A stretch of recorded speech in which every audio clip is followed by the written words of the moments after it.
मसीह में आप सबकी सलामती हो। जैसा कि आप सब जानते हैं, हमारी सीरीज चल रही है एप्पल ऑफ गोल्ड, सोने के सेब बामौका बातें। और जैसा कि हमारा पिछले संडे का सरमन था सफरिंग वर्ड्स, दुखों की बातें।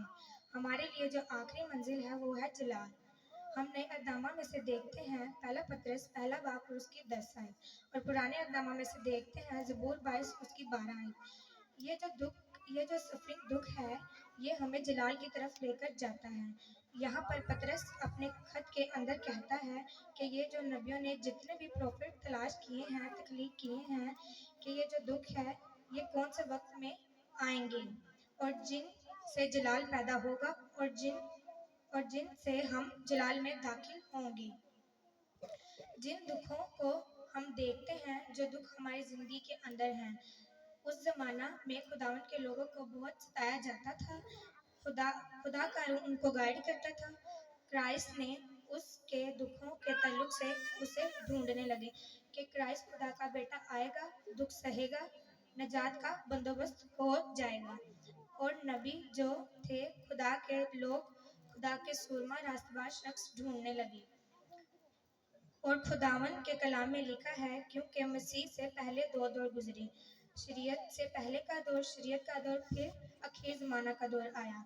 पलूस इसको हाईलाइट करता था। आखिर ज़माना में आकर खुदा के बेटे ने सेक्रीफाइस का दुख सहा। अब कुर्बानी की और ज़रूरत नहीं रही।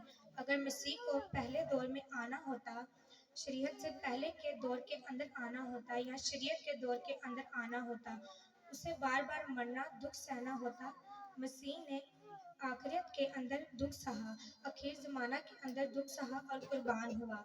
निजात का पूरा बंदोबस्त हो गया। शरीयत के लोग खुदा की वर्शिप छोड़कर बुतों की पूजा करने लगे।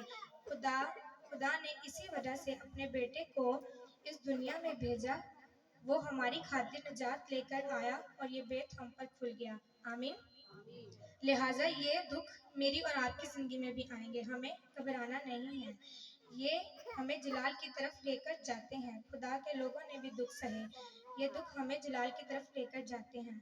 फॉर एग्जाम्पल, हम एक बीज देखते हैं, वो बीज हम मिट्टी में डालते हैं तो उसकी डेथ हो जाती है, फिर वो जिंदा होता है। इसी तरह हमें भी दुखों से गुजर कर निजात हासिल करनी है।